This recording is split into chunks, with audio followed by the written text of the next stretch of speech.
ጥዕና ረኺቡ እንዳሃለወ ቤተ ክርስቲያን ኣይስዕምን ኩሉ ነገር ሂወት ተማላል እንዳሃለወ ቤተ ክርስቲያን ዘይስዕም ብዙሕ እዩ ንምንታይ እንተልና ዘሌና ነገር ተኮይኑ እግዚአብሔር አምላክ ፍጽምና ምክንያቱ እግዚአብሔር አምላክ እቲ ዘሌና ነገር እንድሕር ኮይኑ ንመን ይልዎ እግዚአብሔር አምላክ በዘለካ ዘይምስጋን እዩ እግዚአብሔር አምላክ ብዙሕ ነገር ሂውና እንዳሃለወ ብዙሕ ቁፅር ዘይኽእል ብገንዘብ ክግመት ዘይኽእል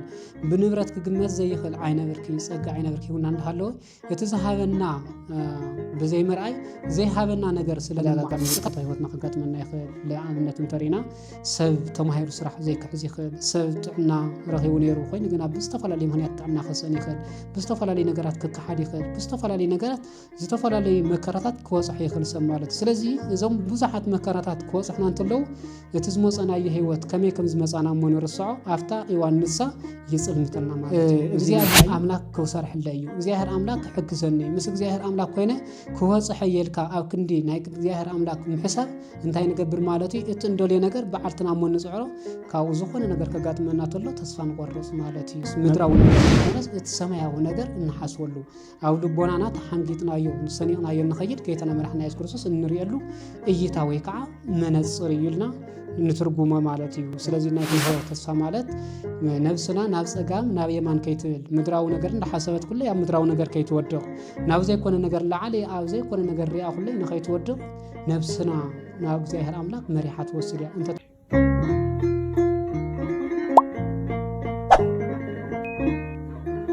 እሺ በስመ አብ ወወልድ ወመንፈስ ቅዱስ አሐዱ አምላክ አሜን።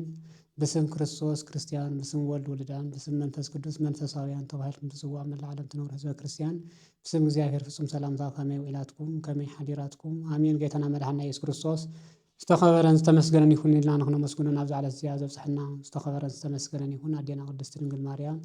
ቅዱሳን መላእክት ጻድቃን ሰማዕታት ኩሉ ግዜ ዝተኸበሩን ዝተመስገኑን ይሁኑ ከም ናይ እግዚአብሔር ፍቃድ ሎማዓንቲ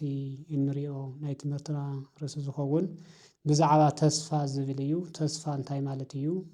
መንቀል ተስፋ ምቑራጽ ከ እንታይ እዩ? ሓደ ሰብ ተስፋ ምቑራጽን ዘይምቑራጽን ከ ብኸመይ እዩ ዝፍለጥ? መንቀል ተስፋ ምቑራጽና ተስፋ ዝቆረጸ ሰብ ከ ከመይ ዓይነት ምልክታት ኣለዎ? ዝውስኖ ውሳነታት ከ እንታይ እዩ? ካብ ተስፋ ምቑራጽ ከ ከመይ ክንወጽእ ንኽእል? ተስፋናስ ምን እዩ ዝብል ሕፅር ብዝበለ ኣብ ሓፂር ደቂቓ ክንሪኦም ኢና። ናይ እግዚአብሔር አምላክ ፍቃድ ይሁን። ስለዚህ ከምቲ መጀመሪያ ዝወልናዮ ተስፋ ማለት እንታይ ማለት እዩ? ተስፋ ማለት ተሰፈወ ካብ ዝብል ግዕዝ ቃል ዝወፀ ኮይኑ ትርጉሙ ከዓ ተጸበየ ተመነየ ዝብል ትርጉም ኣለዎ ማለት እዩ። ስለዚ ተስፋ ማለት ሓደ ሰብ ዝደልዮ ነገር ጽቡቕ ነገር ዝደልዮ ነገር ክትስፎ ተሎ ወይ ከዓ ኣብ ርሑቕ ዘሎ ነገር ነቲ ዘይረአ ነገር ከም ዝረአ ገይሩ ኣብ ልቦኑ ቆሪፁ ኣብ ልቦኑ ሰኒቑ ክኸድ ተሎ ተስፋ ይበሃል ማለት እዩ። ስለዚ ተስፋ ማለት ነቲ ዘይረአ ነገር ኣብ ልቦናኻ ከም ዘሎ ጌርካ ንምርካብ እትኸዶ መንገዲ ተስፋ ይበሃል። ስለዚ ተስፋ ናይ ምንታይ እዩ?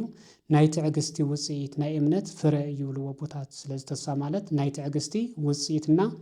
ናይ እምነት ፍረ ምዃኑ በዚ ክንርድኦ ይግበና ማለት እዩ። ስለዚ ተስፋ ሐዋርያ ቅዱስ ጳውሎስ ኩሉ ብዛዕባ ተስፋ ኣብ ዘምህረሉ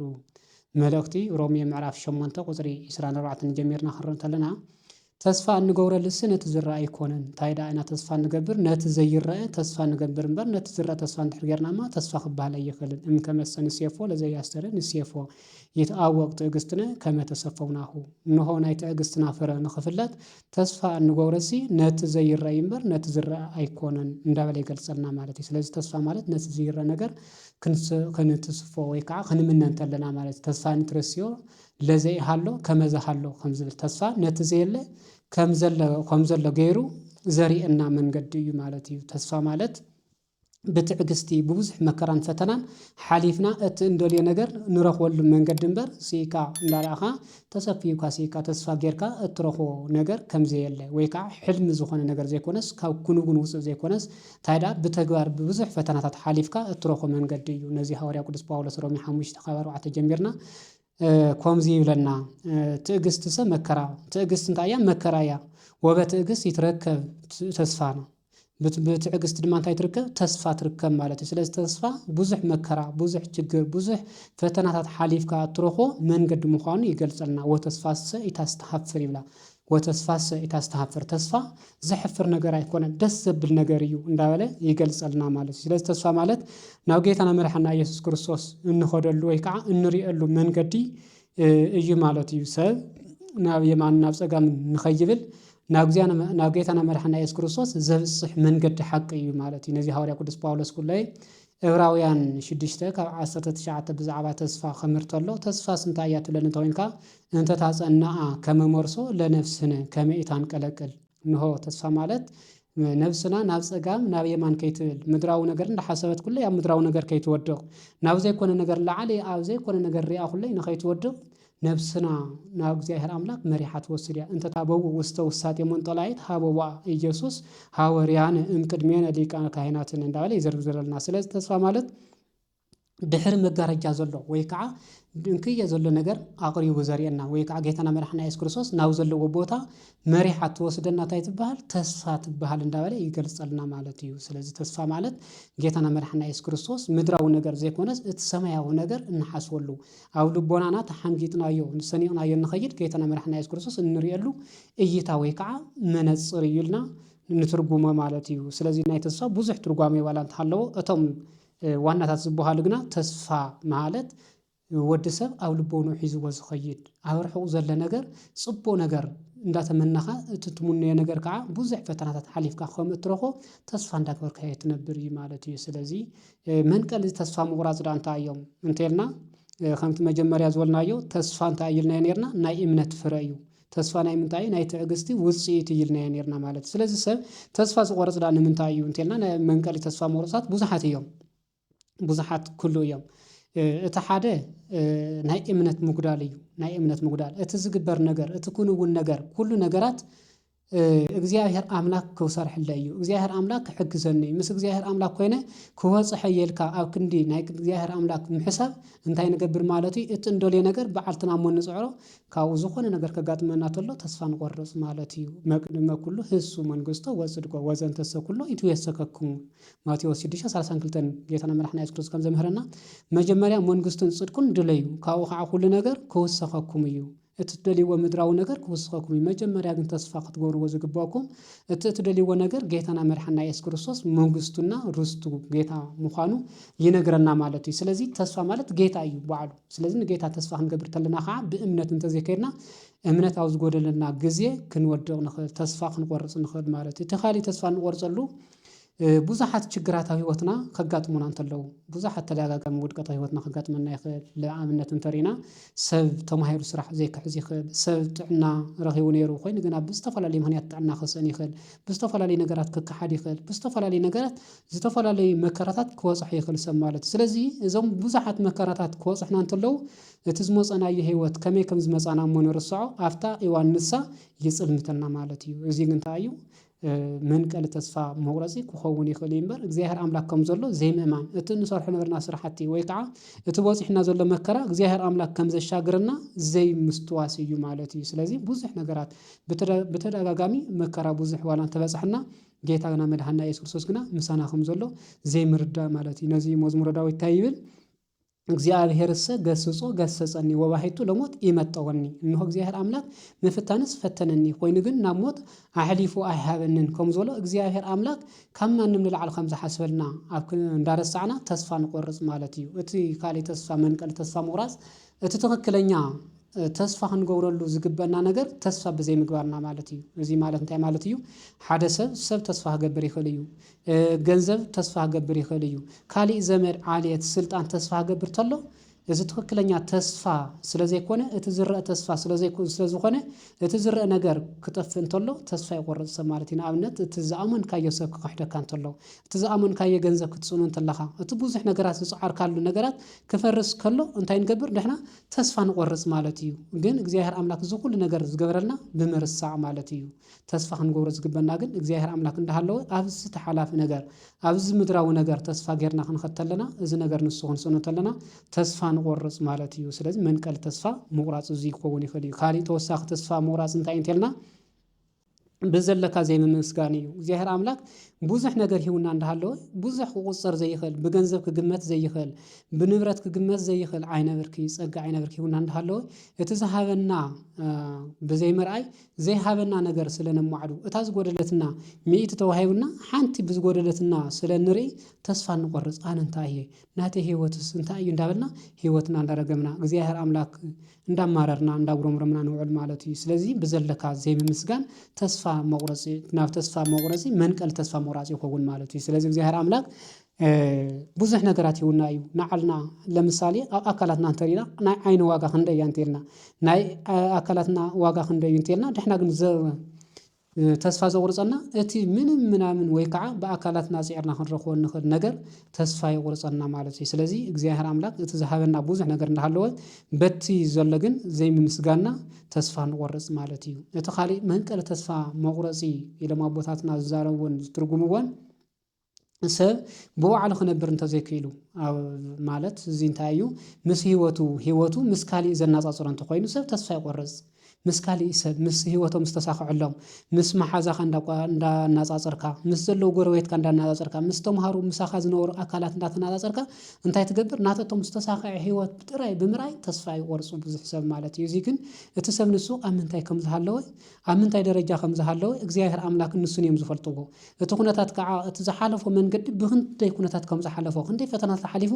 ናብኡ ከም ዝበፅሐ ድሕና ንርኢ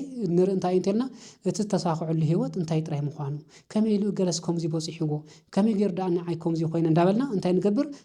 ኣሎታ ነገር ንሓስብ ማለት እዩ። ኣሎታ ክንሓስብ እንተለና ኣብ ክንዲ በሓውና ዝኾነ ስክዒት ወይ ከዓ ዝኾነ ፅቡቅ ደረጃ ክበፅሕ እንተሎ ኣብ ክንዲ ደስ ዝብለና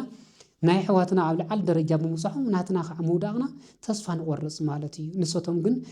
ድሕና ክንገብሮ ዝግበና ግን እንታይ ነይሩ ንሶቶም ብኸመይ መንገዲ ከይዶም ናብቲ ህይወት ንሱ በፂሖሞ እንታይ ዓይነት ቻለንጅ ወይ ከዓ ህይወት ሓሊፎም ናብዚ ህይወት ንሱ በፂሖም ኢልና ኣብ ክንዲ ኣርኣያ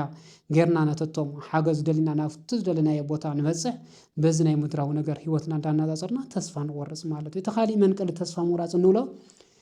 ህይወትካ ካብ ካሊእ ሰብ ዝተፈለየኻ ምኮይንካ ምርኣይ ማለት ኣብዚ ምድሪ እዚ ዘሎ ፈተና ንሰብ ዝበፅሕ ፈተና እዩ ዝበፅሕና ኣብዚ ምድሪ እዚ ተፈቲነ እንተኢሉ ኣብዚ ምድሪ እዚ ብመፅሓፍ ቅዱስ እኳ ንሪኦም ከም ኢዮብን ከም ኣብርሃምን ዝተፈተነ የለን። ስለዚ ካብቶም ህይወት ዘይምምሃር ህይወትና ዝተፈለየ ካብ ካሊእ ሰብ ዝተፈለና ጌርና ስለንሓስቦ እቲ ፈተና ንሱ ንዓይ ከመይ ገይረ በፂሕኒ ከምዚ ውርደት ኮይኑ ስለ ዝስምዐና ስለዚ ኩነታት ነገር ብዘይ ምግንዛብና ካብ ኣፍልጦ ክኾን ይኽእል ካብ እምነት ምናስ ካብ ትዕግስቲ እዚ ነገራት እዚ እንታይ ንገብር ተስፋ ንቆርፅ ማለት እዩ። መፅሓፍ ቅዱስ ኣቦታትና ዘምህሩና መፅሓፍ ቅዱስ ዝብለና ስለንርስዕ ናይና ኣብርሃም ፈተና ናይና ኣቦና ኢዮብ ፈተና ዝበፅሖም እንታይ ምኳኑ ስለንርስዕ ተስፋ ንቆርፅ ማለት እዩ። ስለዚ እዚ ነገራት እዚ ኣብ ህይወትና ክበፅሕ እንተሎ ተስፋ ንቆርፅ ማለት እዩ። እቲ ካሊእ ተስፋ እንቆርፀሉ ምክንያቱ እንታይ እዩ እንተኢልና እቲ ተስፋ ዝገበርናዮ ነገር ክክሕደና እንተሎ መጀመርያ ከም ዝበልኩኹም እቲ ነገራት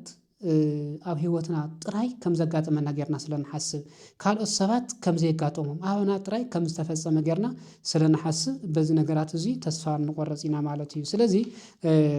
እዞም ነገራት እዚቶም ግና ትክክለኛ ከም ዘይኮኑ ኣቦታትና የምሁሩና። እቲ ካሊእ ሓደ ሰብ ተስፋ እንተቆሪፁ ዝውስኖ ውሳነታት ወይ ከዓ ተስፋ እንተቆሪፁ ሓደ ሰብ እንታይ ዓይነት ስምዒት እዩ ዝስምዖ እንታይ ዓይነት ውሳነ እዩ ዝውስን እንተኢልና ሓደ ሰብ ተስፋ ዝቆረፀ ምልክታቱ እንታይ እዩ እንተኢልና ካብ ግዚኡ ጀሚርና ካብ ህይወቱ ጀሚርና ማሕበራዊ ህይወቱ ክሪኦ እንተለና ኩሉ ግዜ ሸለልትነት ዝተመልኦ ኣብ ህይወቱ ዘለዎ ስራሕቲ ብኣጋጣሚታት ይሰርሕ እንታይ ኢኻ ትሰርሕ እንተኢልካዮ ኣነ እንታይ ተስፋ ነኒ ኣነ እንታይ ኣለኒ ናተይ እኮ ከምዚ ህይወተይ ብዙሕ ነገራት መኪረ የተሳካለይ ስለዚ ናይዚ ዓለም እዚ እንታይ ዋጋ ኣለዎ ኢልኩም እንዳበለ ይምልሰልካ ማለት እዩ። ስለዚ ተስፋ ዝቆረፀ ሰብ ብዙሕ ነገራት ይሓስብ እቲ ዝሓስቦ ነገራት ግና ውፅኢታዊ ዘይኮነ ኣብ ግዚኡ ብኾኑ የባኽኖ ግዚኡ ኩለይ ኣብ ዝተፈላለዩ ነገራት ኣብ ዘይርብ ነገራት የሕልፎ ምስ ማሕበራዊ ኑርኡ ምስ ማሕበረሰብ ክረአ እንተሎ ኩለይ ዝተሓተ መሲሉ ይረአዮ ኩሉ ነገር እቲ ዝሰርሖ ስራሕቲ ኩሉ ሰብ ዝፈልጦ እንዳመሰሎ እንዳደንገፀ ይነብር። ካሊእ ከዓ ዝውስኖ ውሳነ እንታይ እዩ እንተኢልና ተስፋ ዝቆረፀ ሰብ ዝውስኖ ውሳነ ኩሉና ከም ንፈልጦ ፍሉጥ እዩ ማለት እዩ። ተስፋ ዝቆረፀ ሰብ እንታይ እዩ ዝውስን እንተኢልና ወዲያው ንተስፋ መቁረፂኡ ነገር እንታይ እዩ ኢሉ ኣብ ክንዲ ምሕሳብ ካብ ተስፋ ወፀሉ እየ ኢሉ ዝሓስቦ እንታይ እዩ ናብ ዝተፈላለዩ ነገራት ይኸይድ ኣብ ዘይድሊ ቦታ ይርከብ ኣጥፊኻ ናይ ምጥፋእ ነገራት ኣጥፊኻ ናይ ምጥፋእ ማለት ተመልሳሌ ዝተኸሳኸዑሎም ሰባት ኣብ ሂወቶም ጽቡቕ ነገር ዝተሳኸዑሎም ሰባት እንደርየ እናተቶም ናብ ምንቃፍ ናብ ኣሎታ ነገር ኩሉ ግዜ ናብ ሁሉን ዝመፀሉ ኣሎታዊ ተሓሳስባ ነገር ኩሉ ይመፀሉ ማለት እዩ ኩሉ ግዜ ኣሎታዊ ተሓሳስባ ካብኡ ሓሊፉ ከዓ ናበይ ይኸይድ ምስ ሰብ ይጻላእ ኩሉ ጸላኢ እዩ ለምሳሌ ሓደ ሰብ ብዝኾነ ሰብ ተተኻሒዱ እንታይ ይመስሎ ኩሉ ሰብ ከሓዲ ይመስሎ ኩሉ ሰብ እንታይ ይመስሎ ኩሉ ግዜ ኩሉ ሰብ ጠላም ይመስሎ ሓቀኛ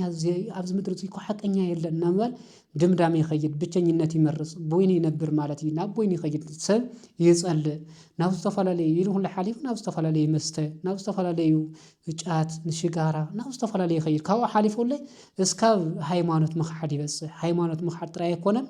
ካብኡ ወፂኡ ናበይ ይኸይድ ተስፋ ዝቆረፀ ሰብ ንስካብ ዓርሰ ምቕታል ይኸይድ ማለት እዩ ነዚ ኣብነት ክኾና ዝኽእሉ ናይ ይሁዳና ናይ ጴጥሮስ ታሪክ ምርኣይ እኹል እዩ ለምሳሌ ይሁዳ ንጌታና መድሓና ኢየሱስ ክርስቶስ ብ30 ቅርሺ ክሸጦ እንተሎ ኣይሁድ ሒዘሞ ክኸዱ እንተለዉ ከገርፍዎ እንተለዉ ርእዩ እንታይ ዝገበረ እግዚአብሔር ኣምላክ ኣይምሕረንን እዩ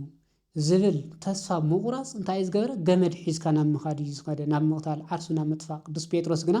ኣብ ሓንቲ ምሸት ቅዱስ ጴጥሮስ ዝኣክል ሊቅ ሃዋርያ ንጌታና መድሓና ኢየሱስ ክርስቶስ ኣብ ሓንቲ ምሸት 3 ግዜ ክኸሕዶ እንተሎ ኣው ጌታና መድሓና ኢየሱስ ክርስቶስ መሓሪ እዩ ክምሕረኒ እዩ ዝብል ተስፋ ውሽጡ ስለ ዝነበሮ እንታይ ገይሩ ናብ ንስሓ ተመሊሱ ማለት እዩ ስለዚ እቶም ጽኑዓት ሰባት ዝበሃሉ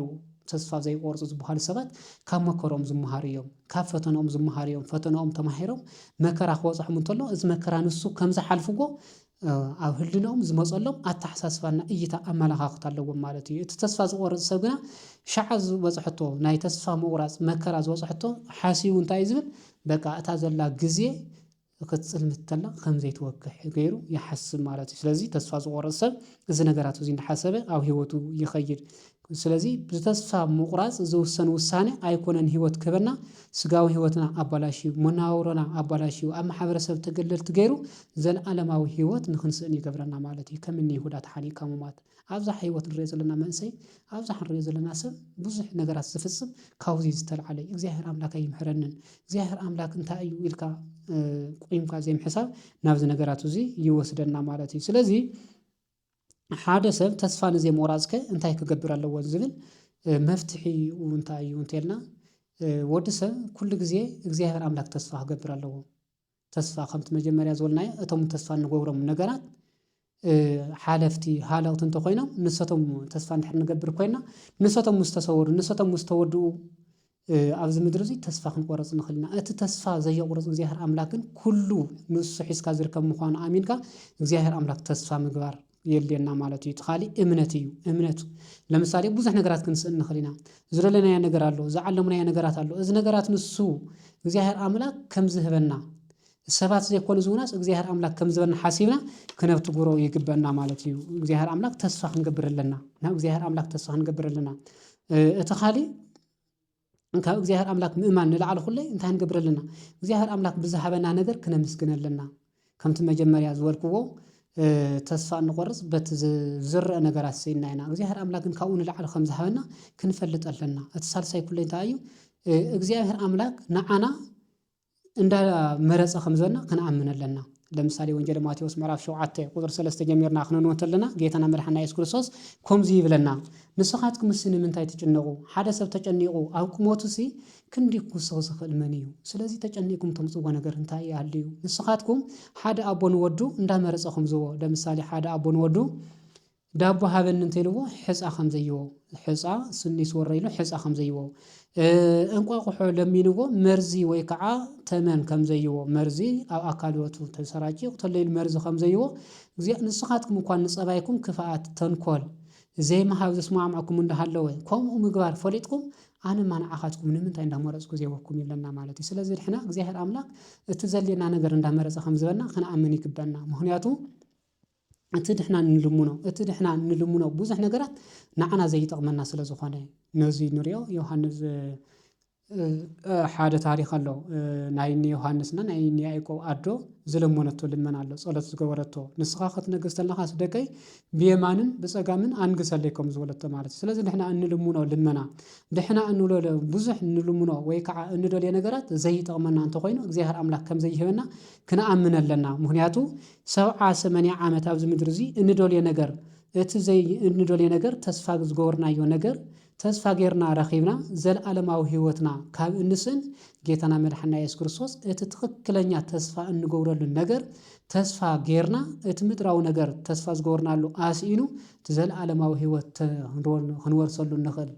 ተስፋ ንክንገብር እግዚአብሔር ኣምላክ ከም ይገብረልና ማለት እዩ ስለዚ እግዚአብሔር ኣምላክ መሪፁ ከም ዝበና ክንኣምን ይግበና ማለት እዩ እቲ ኻሊእ ከዓ እግዚአብሔር ኣምላክ ብዝሃበና ምምስጋን ብመንፈሳዊ ህይወት ብልዕልኻ ዘሎ ምርኣይ የድሊ ብስጋዊ ነገር ከዓ ትሕቲኻ ዘሎ ነገር ምርኣይ የድሊ ማለት እዩ ምክንያቱ ንሕና ሕዚ እንልሙኖ ሕዚ እንብሎ ዘለና እንታይ እዩ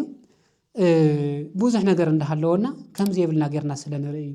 ምክንያቱ ንሕና እንልሙኖ እንታይ ኢና ተልና ዘጭንቀና ነገራት ዘይጠቅም ነገራት እዩ ብዙሕ ኣብ ህይወትና ኣብ መንፈሳዊ ህይወትና ለውጥ ዘየምፁ ነገራት እዮም ስለ ምድራዊ ነገራት እንጭንቅ ማለት እዩ ስለ ምድራዊ ነገር ንሕና ግን እግዚአብሔር ኣምላክ ብትሕቲና ዘለው ክንደይ ከም ዘለው ክንፈልጥ ኣለና ክንደይ ዝሰኣኑ ከም ዘለው ንዓይ ዝሃብካን ንመን ሂብካዮ እግዚአብሔር ኣምላክ ይመስገን ነዚ መዝሙረ ዳዊት ምንተን ኣስዮ ለእግዚአብሔር በእንተ ኩሉ ዘገብረልይተ እግዚአብሔር ኣምላክ ስለ ዝገበረለይ እንታይ ክገብረሉ እንዳበለ መዝሙረ ዳዊት የምስግን ማለት እዩ ስለዚ ንሕና ሁሌ በቲ ዝተሃበና ነገር ኣመስገንቲ ምዃን በቲ ዝተሃበነ ነገር እግዚአብሔር ኣምላክ ምምስጋን እንተዘይኮይኑ ብትሕቲና ዘለው ክንደይ ኣለው ለምሳሌ ድሕና ክዳን እንተኮይንና ንልምን ወይ ከዓ ክዳን ካልእ እንተኮይንና ንልምን ብዙሓት ከዓ ዘለና ድሕና ዝሰኣንዎ ብዙሓት ከም ዘለው ክንፈልጥ ኣለና ብዙሓት ነገር ብመንፈሳዊ ህይወት ከዓ ብልዕልና ዘለው ነገራት ክንሓስብ ኣለና ስለዚ ብመንፈሳዊ ህይወትናን ብዓለማዊ ህይወትናን እንዳነፃፀርና ኣበይና ህይወት እየ ዘለኹ ንእግዚአብሔር ኣምላክ ዘማርሮ ዘለኹ ንምንታይ እየ እንታይ ይኸሊኒ እቲ ብትሕቲኻ ዘሎ ንምምፅዳቕ ዘይኮነሲ ንዓና ተስፋ ጌርና ናብቲ ዝለዓለ ደረጃ ንምብፃሕ እግዚአብሔር ኣምላክ ንምምስጋን ማለት እዩ ስለዚ ንሕና ተስፋ ዝገበርናዮ ብዙሕ ነገር ክኸውን ይኽእል እዩ እግዚአብሔር ኣምላክ ድማ እቲ ዘድልየና ነገር እንዳመረፀ ከም ዝበና ክንኣምን ይግበአና ማለት እዩ ስለዚ እግዚአብሔር ኣምላክ ንዓና ዘዳለወልና ብዙሕ ነገር ከም ዝኾነ ንፈልጥ ኣለና ብዙሕ መከራታት ከጋጥመና ይኽእል ሰብ ክንምርኮዝ ንኽእል ከም ዝበልኩኩም ሰብ ምምርኳዝ ማለት ሻምበቆ ምምርኳዝ እዩ ከም ዝብልዎ ሊቃውንቲ ለምሳሌ ሻምበቆ ተመርኩዝካዮ ምስባር ኣይኮነን ጥራይ ዝስበር ተሰይሩ እንታይ ገብር ኣካላትካ ይጎደካ እዩ ሰብ ኩለይ ኣሚንካዮ ብዙሕ ነገር ኣሚንካዮ ብዙሕ ነገር ሰሪሕካሉ ኣብ ዝኾነ ግዜ ከውሕደካ ይኽእል እዩ ኣይኮነን ንዓኻ ክሪአካ ተሎ መንገዲ ቀይሩ ክኸድ ይኽእል እዩ ብዙሕ ነገራት ክገብር ይኽእል እዩ እቲ ኩሉ ነገር ማንነትካ ፈሊጡ ዘይኸደካ እግዚአብሔር ኣምላክ ጥራይ ምዃኑ ግና ክንኣምን ይግበአና ምክንያቱ ሰብ ክድግፈና ኢልና ከማኸረና ኢልና ብዙሕ ነገራት ህይወትና ምስ ኣማኸርናዮ ናትና ዘሎ ጉለታት ኩሉ ምስ ፈለጠ ሰብ ካባና ኸርሕቕ ይኽእል እዩ ኮይኑ ግና ማንነትና ፈሊጡ ህይወትና ፈሊጡ ካብ ዝወደቕናዮ ከትሰና ዝኽእል እግዚአብሔር ኣምላክ ብቻ ምዃኑ ፈሊጥና ካብ ተስፋ ምቑራፅ እንታይ ክንገብር ኣለና ክንለዓል ይግበአና ማለት ነው እዚ ጌታና መድሓኒትና ኢየሱስ ክርስቶስ ሁሉ ዮሐንስ ወንጌል ምዕራፍ 14 ቁጥር 18 እንታይ እዩ እየሃድገኩሙ እጓለ እማውታት ትኩኑ እንሆ ከምቲ ኣብ ምድሪ ኣቦ ኣዶ ዘይብሉ ህፃን እሞ ንገዙ ካትተሎ ዝፅልሙቶ ፀልማት ዝኾኑ ከምኡ ንኽትኾኑ ኣይገድፈኩም ኣነ ኩሉ ግዜ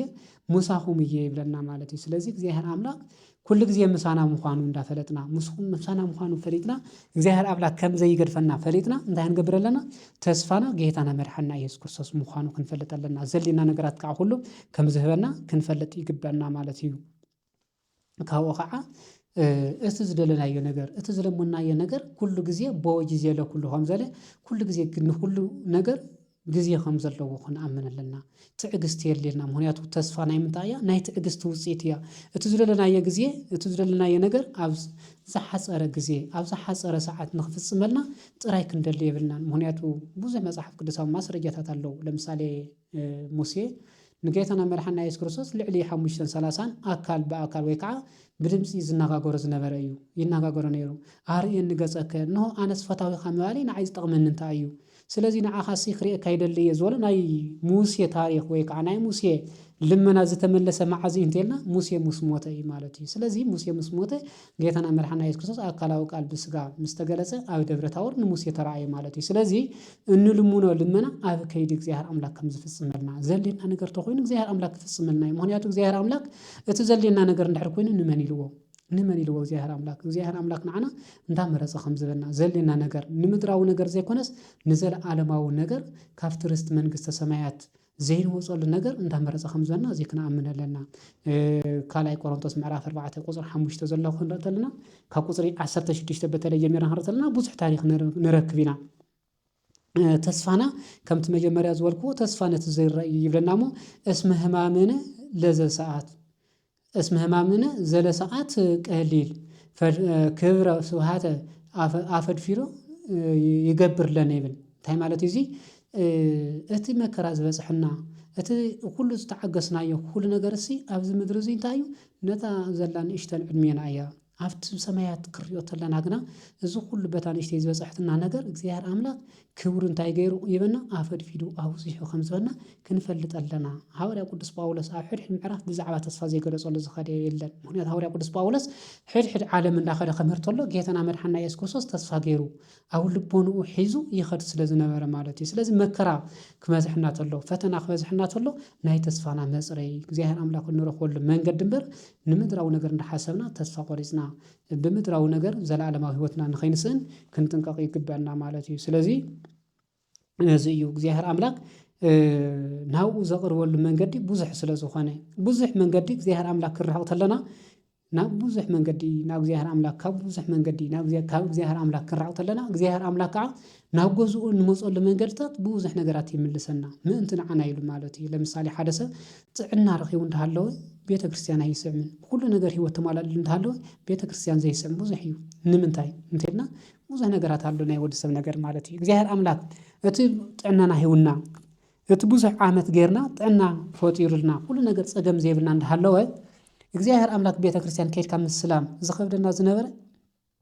ካብ ዕለታት ሓደ መዓልቲ ጥዕናና ክንስእ እንተለና ናበይ ንኸይድ ናብ ሆስፒታል ወይ ናብ ጸበል ነገር ንኸይድ ማለት እዩ ታውታ ንገብር እግዚአብሔር አምላክ ሃለወት እግዚአብሔር አምላክ ንሪኦ እነመስግነው እግዚአብሔር አምላክ ስለዚህ ብዙሕ ነገራት ድኽነት መንቀሊ እንድሕር ንመንግስተ ሰማያት ዘውርሰና እንተኮይኑ እግዚአብሔር አምላክ ብድኽነት ከውፃና ግድን እዩ ማለት እዩ ሃፍቲ ረኺብና ብሃፍትና እግዚአብሔር አምላክ ዜና መስግነው እንድሕር ኮይና ጥዕና ረኺብና ብዝረኽብና የጥዕና እግዚአብሔር አምላክ ዜና መስግነው እንድሕር ኮይና ስልጣን ረኺብና ብዝተዋሃበና ስልጣን እግዚአብሔር አምላክ ዜና ግልግሎት እንተዋሃብ ኮይና እቶም ተስፋ ንገብረሎም ምድራዊ ነገራት ስኢና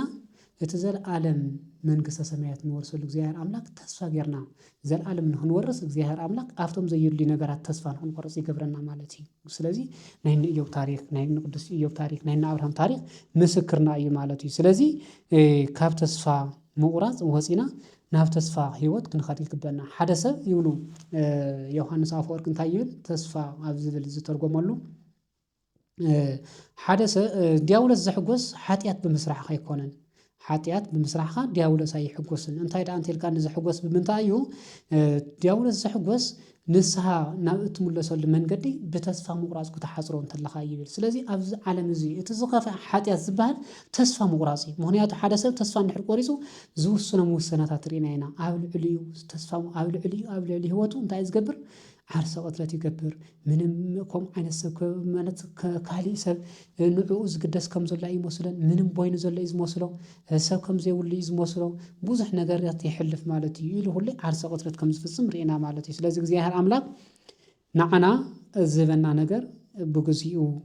ብሰዓቱ ኣብ ዘልየና ግዜ ከም ዝበና ፈሊጥና ናብ እግዚአብሔር አምላክ ክንምለስ ይግባና ካብ ተስፋ ክንቆርጽ ኣለና እቲ ዝኸፍአ ተስፋ ምቁራጽ ስለዝኾነ እቲ ናይ መጨረሻ ነጥብና ታዩ ተስፋና ምን እዩ ዝብል እዩ ስለዚህ ተስፋና ምን እዩ እስኪ ሕድሕድና ክንሓስብ ተለና ተስፋ ዝገብርና የምን እዩ እስኪ ሕዚ ለምሳሌ እግዚአብሔር አምላክ ወይ ዝኾነ ሰብ ተስፋኻ ምን እዩ ክለና ተሎ እንታይ ኢና ነው ለመልስና ምናልባት ድሕና ሰባት ተስፋ ኣነኮ እግዚአብሔር አምላክ ይኽንብል ንኽእል ኢና ምናልባት ግን እግዚአብሔር አምላክ ተስፋና ዝገበርና ክንኸውን ንኽእል ስለኾም ዝበልና ተስፋና ንሱ ክኸውን ኣይኽእልን ምክንያቱ እቲ ልቢ ዝምርምር ኮላሊት ዝፍትን እግዚአብሔር አምላክ ተስፋ ከም ዝገበርና እግዚአብሔር አምላክ ንዕኡ ተስፋ ከም ዝገበርና ይፈልጥ ማለት እዩ ናይ ኣብዝሓ ህይወት ክንሪኦ ተለና ተስፉ ዝገብሮ መን እዩ እንተልና ሓደ ግዜ ኣብዝሓ ሰብ ተስፉ ዝገብሮ ንሰብ እዩ በዓል ስልጣን እንተሃልይዎ ሓው በዓል ስልጣን ዝኾነ ደረጃ እንተሊ ኣነ ማእገለ ኮንየኒ ኣብ ደረጃ እዚ ከብፅሕኒ ኢልና ሙሉእ ህይወትና ተስፋ ንገብረሉ ሰብ ይኸውን ሓደ ሰባት ከዓ ስልጣንና ተስፋ ንገብር ሓደ ሰባት ከዓ ሃፍትና ስልጣን ንገብር ሓደ ሰባት ከዓ ብዙሕ ነገራት ተስፋ ካሊ ምድራዊ ነገራት ተስፋ ንገብር ማለት እዚ ተስፋ ዚግና ትክክለኛ ተስፋ ይኮነን ሃላቂ ምክንያቱም ንሱ ውዳእ ተሎ ሳይኮሎጂካል ዲስ ኢፌክት በጽሕና ኩለ ነዚ እዩ ማለት እዩ እቲ ዝገበርናዮ ተስፋ ክውዳእ እንተሎ እዚ ነገራት እዚ ይበጽሕና ማለት እዚ ተስፋ ይመን እዩ ዝብል መዝሙረ ዳዊት ኣብ 38 ክርእ ተለና መዝሙረ ዳዊት ከምዚ ይብል ወይ እዚን ምን ተስፋዬ እንሆ ዝሕዚ ዋንዳ ተስፋይ መን እዩ ይብል አኮኑ እግዚአብሔር አምላክ ይንበር ይብል ማለት እዩ ስለዚህ ናይ ወዲ ሰብ ፍጥረት ኩሉ አይነ ኩሉ ነፍስ ይሴፎች ያከ ከምዘለ መዝሙረ ዳዊት ኩሉ ፍጥረት አይነ ዘለዎ ኩሉ ልቦና ዘለዎ ንዓኻ እንታይ ይገብር ተስፋ ይገብር ከምዝበሎ መዝሙረ ዳዊት ታይብለና ተስፋይ እግዚአብሔር አምላክ ይንበር ሰብአ ይኮነን ይብል ስለዚህ ተስፋና እግዚአብሔር አምላክ ምዃኑ ክንፈልጥ ኣለና እግዚአብሔር አምላክ ዝወደቀ አካል ወይ ከዓ ዝወደቀ ዝፈጠራ ነፍሲ ከም ዘይገድፍ ክንፈልጥ ኣለና እነዚህ መጽሐፍ ቅዱስ ማስረጃ ብዙሕ እዩ እነዚህ መጽሐፍ ቅዱስ ማስረጃ ክንርተልና እግዚአብሔር አምላክ ተስፋ ዝገበረ ከም ዘይወደው ኩሉ ግዜ እግዚአብሔር አምላክ ተስፋ ዝገበረ ህይወቱ ሁሉ ነገር ዝተሳክዕሉ ዝኸውን እንታይ እግዚአብሔር አምላክ ተስፋ እንተገይሩ ጥራይ ስለዚህ እዚ መጽሐፍ ቅዱስ እንተሪእና ማስረጃ ሰብ ነዚ ዮሐንስ ወንጌል ምዕራፍ 11 ካብ ቁጽሪ ሓደ ጀምርና እስከ 44 ዘሎ ብዛዕባ አልዓዛር ታሪክ ይተረኸልና ማለት እዩ እዚ ታሪክ እዚ እንታይ እዩ ጌታና መድሓና ኢየሱስ ክርስቶስ ኣብ ካሊ ቦታ ነይሩ አልዓዛር ናይ አልዓዛር ሞት ሰሚዑ ሞጽኡ አይፈልጥን ማለት አይኮነን ብናይ ስጋው ዝለወሰ ሞጽኡ ክርን ተሎ አልዓዛር ማርታና ማርያም እንታይ ወሎ ጌታ አውዚ እንተትል ነርካኩ ሓውና ይሞተን ሓውና ሳይ ይሞተን ነይሩ ኮሎ እንተሎ ጌታና መድሓና ኢየሱስ ክርስቶስ ታይ ዘለን አነ ውእቱ ትንሳኤ ወህይወት አነ እኮ ናይ ትንሳኤን ናይ ህይወትን እየ ንምንታይ ትጠራጠራ ሓውኩን ክትስይ ክብለን ተሎ ተስፋ ይገብረን እወ ንሕናማ ብምዳግም ምጽአት ከምስትስኮ ንፈልጥ ኢና የንዝወለ ማለት እዩ ኣብዛ ህይወትና እንታይ እዩ ስለ እንርስዖ ናይ መጽሐፍ ቅዱስ ህይወት ድረስዒና እታ ዝጸልመተትና ሰዓት ግዜ ስለ እንሐስብ ኣብዛሕና ተስፋ እንቆርጽ ማለት እዩ ኣብዚ ዋንደሱ አይቲ ቀወርኩም ወላ አልዓዛር ንአልዓዛር አበይ ቀዊርኩም ኢሉ ጌታና መድሓና ኢየሱስ ክርስቶስ ናብቲ መቃብር ከርተሎ ናብቲ መቃብር ምስ ወሰድዎ ማርታና አልዓዛር ኣብኡ ዝነበሩ ሰባት እንታይ እዮም ዝበሉ አይ ነውዚ 4 መዓልቲ ገይሩ ኮይ ካብ ዝቕበር ከጨንወካ እዩ ንዓተስ ክላ ታውዚ ስለቀ ከጨንወካ እዮም ዘለዎ እግዚአብሔር አምላክ ልብን ኮላሊትን ዝምርምሪ ማንም ሰብ ክሽውደ ዘይኽእል እዩ እግዚአብሔር አምላክ ተስፋ እግዚአብሔር አምላክ ይንቴልካ እግዚአብሔር አምላክ ተስፋ ከም ዝገበርካ እግዚአብሔር አምላክ ይፈልጥ ነዚ እኮ ዮሐንስ ወንጌል ምዕራፍ 15 ምዕራፍ 21 ቁጥር 15 ስምዖን ጴጥሮስ ወልደ ዮና ታፈቅረኒ ንፈድፋድ እሙል ኩሎ እንተሎ እወ እግዚኦ ለሊከ ተአምር ከማ አነ አፈቅረክ አነ ከም ዝፈትወካስ ንስኻ ዝፈልጥ ብሎ ማለት እዩ ስለዚህ እግዚአብሔር አምላክ ክሪሕና ክንኸይድ የብልና ኣብዚ ዋንሱ ናይን ማርታና ናይን ማርያም ናይቶም ካልኦት ሰባት ዝነበረ እይታና ናይ ጌታና መድሓና ኢየሱስ ክርስቶስ ዝነበረ ኣመላኻኽታ እንታይ ግምት ይኽእል ሰማይና ምድሪ ሰተን ዝሓስቦ ንሱ ጨኒ እዩ ተዋላሽ እዩ ከይጨንወካ እዩ ሰብ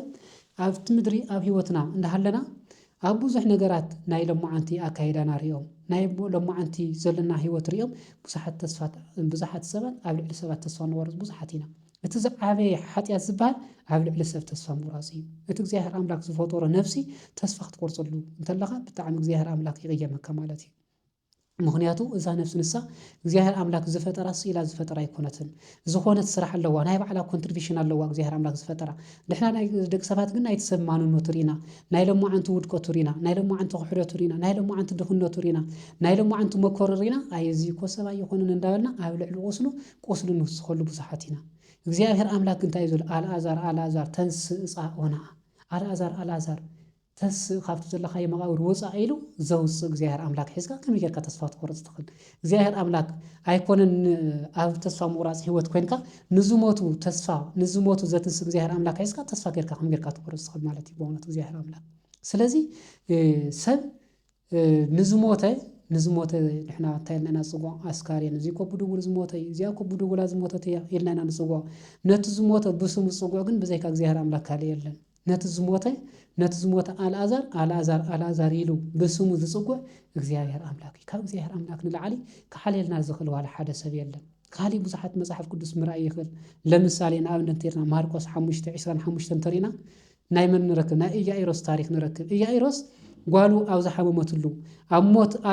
ሞት ህይወት እንዳሃለወት ጌታና መድሓና ኢየሱስ ክርስቶስ ከድሕነለ ኢሉ ናበይ ከደ ናብ ጌታና መድሓና ኢየሱስ ክርስቶስ ከድሕነለ ኢሉ ከደ ማለት እዩ ሓደ ሰብ እስኪ ናብ ህይወትና መለስና ክንሪኦ ተለና ብጣዕሚ ዝገርም ታሪክ እኮ እዩ መጽሐፍ ቅዱሳት ክንንዎም እንተለና ምስ ህይወት ታሪክና ኣታሓይዝና ስለ ዘይነንዎ እይታና ናትና ኣመላኻኽትና ናይ ካልእ ሰብ ታሪክ ጌርና ስለንንወንበር መጽሓፍ ቅዱስ እኮ ናይ ዋዕሉ ኣይኮነን መጽሓፍ ቅዱስ ዘንበበ ሰብ ንእሽተይ ዝተምሃረ ሰብ ከመይ ጌር ተስፋ ክቆርጽ ይኽእል? በእውነቱ ኢያኢሮስ ጓሉ እንዳሞተት እንተሃለወት ጌታ መድሓኒና ኢየሱስ ክርስቶስ መድሓኒት እዩ እሞ ከድሕነለ እዩ ኢሉ ናብ ጌታና መድሓኒና ኢየሱስ ክርስቶስ ገስኪሱ ኸደ ማለት እዩ። ስለዚ ጌታና መድሓኒና ኢየሱስ ክርስቶስ መንገዲ ክረኽቦ ከሎ ልዕሊ 5 ዕዳጋ ዝኣኽሉ ሰባት እንዳመፁ ሙሱ እንዳተዳፉ እንዳሃለወ ብዙሕ ታሪክ ኣሎና ክኸተሎ ኣጋጣሚ እታ ጓሉ ኢያኢሮስ ናብ ጌታና መድሓኒና ኢየሱስ ክርስቶስ ምስ በጽሐ እንታይ እዩ ኮይኑ እታ ጓሉ ሞይታ ማለት እዩ። እታ ጓሉ ሞይታ እሞ እቶም ኣብቲ ገዛ ዝነበሩ እንታይ ገበሩ? ጓልካሲ ሞይታ እያልኩም ንኢያኢሮስ ንገርዎ ንመምህርስ ከየድክሞ በልዎ ማለት እዩ። ስለዚ እቶም ተላኢኾም ዝመፁ ሰባት ጌታና መድሓኒና ኢየሱስ ክርስቶስ ሒዝዎ እንዳመፀ ኣብ መንገዲ እንዳሃለወ ኢያኢሮስ ጓልካ ሞይታ እያ እሞ ንመምህር ኣይተድክሞ በልዎ። እስኪ ሓደ ሰብ ከምኡ ክለና ተሎ ሂወትናስ ከመይ ይመስለኩም? ጓልኩም ሓሚማ ናብ ሕክምና ከይድኩም መድሓኒት ተምፅላ ከይድኩም ኣብ መንገዲ ጓልካ ሞይታ ክብለና ዘሎ ዝስምዐና ስምዒት እንታይ ይመስል? ኢያኢሮስ ኣብቲ እዋን ንሱ ዝተሰምዖ ስምዒት እንታይ ይኸውን? ተስፋ ግን ኣይቆረፀን። ጌታና መድሓኒና ኢየሱስ ክርስቶስ ማንነትና ህይወትና እንታይ ከምንሓስብ ከመይ ጌርና ከምነገልግሎ ከመይ ጌርና ከምንሰርሕ ኣብ ውሽጢ ህይወትና ከመይ ጌርና ከምንኸይድ ዝፈልጥ እግዚኣብሔር ኣምላክ ኢያኢሮስ እመን ጓልካስ ክትድሕኒ ኣጀኻ ዝብል መድሓኒት ዝኾነ ቃል ሃወሉ ማለት እዩ። ስለዚ ናይ እግዚኣብሔር ኣምላክ ቃሉ ክዛረብ እንተሎ እንታይ መድሓኒት እዩ። ተስፋ ዝቆረፀ ወዲቑ ዝነበረ ዘትንስእ ብቃሉ እዩ ዝትስእ። እግዚኣብሔር ኣምላክ ኣጀኻ ክብለካ እንተሎ ደቂ ሰባት ከቋርፁካ ይኽእሉን ማለት እዩ። ኣብዚ እዋን ንሱ ኢያኢሮስ ተስፋ ገይሩ እቲ ቃል ንሱ እቶም ሰባት ብተስፋ ከቁርፅዎ እንተለዉ ኢያኢሮስ ግና ተስፋ ብዘይ ምቁራፅ ንጌታ መድሓኒና ኢየሱስ ክርስቶስ ናበይ ሒዝዎ ኸደ? ናብታ ጓል ሒዝዎ ኸደ ማለት እዩ። ኣብዚ እዋን ንሱ ኣብቲ ገዛ ዝነበሩ ሰባት ነታ ቆልዓ ስለ ዝሞተት እንዳበኸ ይረኸብዎም ማለት እዩ። እንዳበኸ ክረኽቦም ዘለዉ ጌታና መድሓኒና ኢየሱስ ክርስቶስ እንታይ በሎም? ኣይትውከዩ እታ ቆልዓ እኮ ደቂሳ እያ እምበር ኣይበኸየትን በሎም ማለት እዩ። ደቂሳ እያ ነቲ እምበር እንታይ ኣይበኸየትን ኣይሞተትን በሎም ማለት እዩ። ኣብዚ እዋን ንሱ ንሰቶም እንታይ እዮም ሲሎም ስሒቖም ማለት እዩ። ሰብ ዘስሕቐና ነገር እኳ ኣይንፈልጦን። እንታይ ከም ዝሓስብ ናይ ሰብ እንዳተርጎምና በዓልትና ንስዕቕ ሰባት ብዙሓት ኢና። ኣብ ማንነት ሰባት ኣቲና ንስዕቕ ብዙሓት ኢና። ኣብ ሎማዓንቲ ዝበፅሖም ሕማቕ ነገራት እንዳረና ከም እገለ ከይትኮን እገለ ከምዚ ኮይኑ እንዳበልና ንደቂ ሰባት መምሃሪ ሓገዝ ንገብር ብዙሓት ኢና። ዝተሰሓሓተ ማለት እዩ። ኣብዚ እዋን ንሱ እዞም ሰባት ንሰቶም እንታይ እዮም ዝገብሩ? ንጌታና መድሓኒና ኢየሱስ ክርስቶስ ሰሓቕዎ ማለት እዩ። ስለዚ ማንነቱ ኣብ ዘይትፈልጦ ሰብ እንታይ ዓይነት ህይወት ከም ዘለዎ እንታይ ዓይነት ፀገም ከም ዘጋጠሙ ከመይ ጌርካ ሰብ ክትፈርደሉ ትኽእል? ነዚ ኮዩ ጌታና መድሓኒና ኢየሱስ ክርስቶስ ማቴዎስ ምዕራፍ 7 ቁፅሪ 1 ጀሚርና ክነንብብ ከለና ከይፍረደኩም ኣብ ሰብ ኣይትፍረዱ ዝብለና ማለት እዩ። ኣብ ማንነት ሰባት ክንፈርድ ከም ዘይግበና እንትጅመር ማንም ክርስቲያን ሓደ ክርስቲያን እንኳን ክርስቲያን ንማንም ሰብ ክርስቲያን ኮይኑ ኣብ ካልእ ሰብ ህይወት ንኽሰርዕ ተስፋ ገይሩ ናብ ዘለኣለማዊ ህይወት ንኽወርስ እምበር ተስፋ ዝቁርፅ ንግግር ክዛረብ የብሉን። በእውነት ሓቂ ንምዝራብ ኣብዛ ኣሕዋትና ተስፋ ዝቆረፁ ማንነቶም ህይወቶም ካብ ምንታይ ተላዒሉ እዩ? ስለዚ ከመይ ገይሮም ክወፁ ኣለዎም ኢልና ነቶም ኣሕዋትና ናሓትና ተስፋ ንኸይቆርፅ ክንገብሮም ኣለና ማለት። ስለዚ ኢያኢሮስ እንታይ ገበርቶም ዝወፁ ዝፀንሑ ንጌታና መድሓኒና ኢየሱስ ክርስቶስ ዝሰሓቅዎ ምክንያት እንታይ ነይሩ? እዚ እሲ ዝሞተን ዝደቀሰን ዘይፈልጥ መድሓኒት እየ ልመፅእ ኢሉ ክብልዎ እንተለዉ ማለት እዩ። መድሓኒት እየ ልመፅእ ኢሉ ንኢያኢሮስ ኩሉ ይሰሓቅዎ እንታይ እውን ኣይ ምስ ሃገርካ ሲእካ ወይ ፀኒሕካ ጓልካ ክትሞት ተላ ሪኢኻ ገኒዝካ ከም ዝበኻኻ ምሕሸካ ነይሩ። ነዚ ምሟትን ምድቃስን ዘይፈልጥ ኣምላክ ሒዝካ ክትመፅእ ኢሎም ሰሓቅዎ ማለት እዩ። ጌታና መድሓኒና ኢየሱስ ክርስቶስ ግን ናይ ደቂ ሰባት ሰሓቅ ምንም ኣይመሰለን። ኣብዛሓና ናይ ደቂ ሰባት ሰሓቅ ንድሕሪት ዝመለሰና ብዙሓት ኢና። ኣብዛሓ ሰባት ክስሕቁና ይኽእሉ እዮም። ብንሰርሖ ስራሕቲ ብንገብሮ ስራሕቲ ሰባት ክስሕቁና ይኽእሉ እዮም። ናይ ደቂ ሰባት ሰሓቅ ዘይኮንና ክንርኢ ዝግበና ናይ ደቂ ሰባት ዝብልዎ ነገራት ወረታት ዘይኮንና ክንሰምዕ ዝግበና ኣብ ውሽጥና ዘሎ እይታና ኣመላኻኽታና እንታይ ይመስል? እስካብ መጨረሻ እግዚኣብሔር ኣምላክ ዘትስእ ኣምላክ ከም ዘሎ ክንፈልጥ ኣለና። ኣብዚ እዋን ንሱ እግዚኣብሔር ኣምላክ ወኣሓዘ እድያሃ ወይቤላ ተንስኢ እንሆ ጣቢታ ኢሉ ኢዳ ሒዙ ተስኢ ይበላ ማለት እዩ። ኣብዚ እዋን ንሱ እታ ሞይታ ዝነበረት ተስእት ማለት እዩ። ስለዚ እግዚኣብሔር ኣምላክ ኢድካ ሒዙ ዘትስእ ኣምላክ እንዳሃለዎ ንምንታይ ተስፋ ንቆርፅ? እግዚኣብሔር ኣምላክ ኢድካ ሒዙ ከተስእካ ተሎ ማንም ሰብ ክከልክለካ ኣይኽእልን። እግዚኣብሔር ኣምላክ ብዙሕ ነገራት ዝገብር ታሪክ እዩ። ማንነትና ዝትጅመር እስካብ ሕዚ ዝመፀናሉ ሂወት መን ሒዝና ኢና? እግዚአብሔር ኣምላክ ሒዝና ኢና። ስለዚ ትማሊ ዝሓለፈ ታሪክና ማንነትና ዘጋጥሙና ናይ ትማሊ ማንነት ብዙሕ ክህሉ ይኽእሉ እዮም። ናይ ትማሊ ማንነት ኦልሬዲ ሓሊፉ ኣሎ። ሎማዓንቲ ሂወት እንረኽበሉ መድሓኒት እንረኽበሉ እንትፀሉ ሂወት ምዃኑ ክንፈልጥ ኣለና። ናይ ፅባሕ ሂወት ከዓ እንታይ ሓድሽ ሂወት እዩ ማለት እዩ። ሓድሽ ሂወት ምዃኑ ክንፈልጥ ይግበና። ዘይፍለጥ ዘይቅየር ማንነት ዘይቅየር ማንነት ዘይልወጥ ሂወት ከምዘየለ ክንፈልጥ ኣለና። ናይ ብዙሓት መፅሓፍ ቅዱስ ሂወት ምስክርና እዩ። ናይ ማርያም መግደላዊት ካብ ሓጢኣት ወዲቆሞ ዝነበረ ሓጢኣት ዝወደቁ ኣቦታትና ናብ መንፈሳዊ ሂወት ዝዓበይኑ ብዙሓት እዮም ማለት እዩ። ስለዚ መፅሓፍ ቅዱስ ክነንብብ ኣለና። ቅዱሳት ኣቦታትና ዝሓለፍዎ ሂወት ክነንብብ ኣለና። ብዙሓት ኣሕዋትና ከዓ ኩሉ ሰብ ከምኡ ማለት ኣይኮነን። ተስፋ ቆርፁ እንተለዉ ተስፋ ዝህቡ ብዙሓት ኣሕዋትና ኣለዉ። ንብዙሕ ሰብ ተስፋ ዝህብ ኣሕዋትና ኣለውና። ኣብኦቶም ከዓ እንታይ ክንገብር ኣለና? ከመይ ከም ዝሓለፍዎ ሂወቶም ከመይ ከም ዝሓለፍዎ ኣብዚ ሂወት እዚ ዝበፅሕሉ ብኸመይ ምዃኑ እንዳጠየቕና መፅሓፍ ቅዱስ እንዳነብና ኣቦታትና እንዳጠየቕና ክንኸይድ ይግበና ማለት እዩ። ስለዚ እግዚኣብሔር ኣምላክ ተስፋ ምዃኑ ተስፋና ከዓ እግዚኣብሔር ኣምላክ ምዃኑ ፈሊጥና ካብ ተስፋ ዝወደቕናዮ ድሕና ተስፋ እንተወዲና ካብ ተስፋ ዝወደቕናዮ ሂወት ተስፋ ዝወደቕና ኣሕዋትና ከዓ ካብ ተስፋ ዝወደቕዎ ሂወት ኣላቒቕና እግዚኣብሔር ኣምላክ ተስፋ ክንገብር ኣብቲ ዝርአ ዘይኮነስ ኣብቲ ዘይርአ እግዚኣብሔር ኣምላክ ታሪክ ማንነት ሂወት ዝቕይር እግዚኣብሔር ኣምላክ ምዃኑ ተረዲና ተስፋ ሒዝና ናይ ዘለኣለም ሂወት ንክንወርስ ናይ እግዚኣብሔር ኣምላክ ፍቓድ ይኹን። ዘምሃረና ዝገሰጸና ጌታና መድሓኒና ኢየሱስ ክርስቶስ ዝተኸበረን ዝተመስገነን ይኹን። ወስብሐት ለእግዚአብሔር ወለወላዲቱ ድንግል ወለመስቀሉ ክቡር ይጽንሐልና።